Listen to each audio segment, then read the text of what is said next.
So Jeff, talk about that a little bit. I mean, what we see in the world today is, there's been so much chaos in the past year, the past 4 or 5 years, and in a lot of different ways, in a lot of different forms.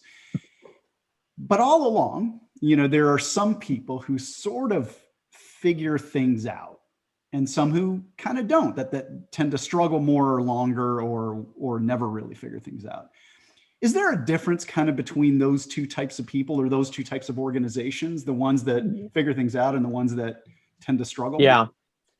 I think I'll give you personal, and then we'll talk about, I think, the most salient example of the 21st century.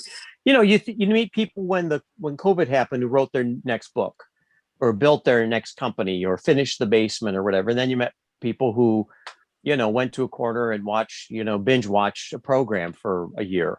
I think one is the former is being pulled towards something. They have a magnetic North Star, a sense of destiny, and they use their time to do that. And they're really irrepressible, and they would be doing this anyway. They've done this their whole life. And then there are others who are in a reactive position, who are waiting for things to become normative again, which of course they never will.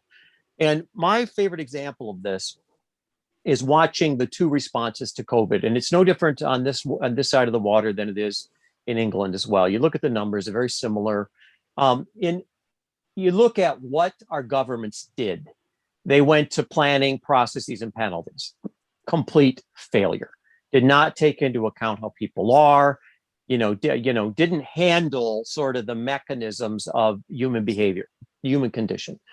Then I want you to look at the 595 shots on goal that were created basically in these two countries, right? Maybe a couple others that went into phase 1 trials in this country for a COVID vaccine. 116 made it through phase 1, 54 through phase 2, 9 through phase 3, 3 in the bucket here, another one in the UK. Right. So the notion is, what looks like chaos, energy, just pure creative energy, has taken the cycle time for a new vaccine from 10 years to 10 months. Right now, watch governments around the world try and put the genie back in the bottle. Good luck. Right. Watch universities that have now gone to Zoom and Teams and everything else. Watch them try and see if everything can be back in class and get their price again. This is over. That's over. And there's some of us who know that's over and are playing for the next round, and some of us who are going to try and play for the last round. And I mean, that's the difference. The difference is, are you afraid of the future, right? Or are you enamored with the future? Either way, you're going there.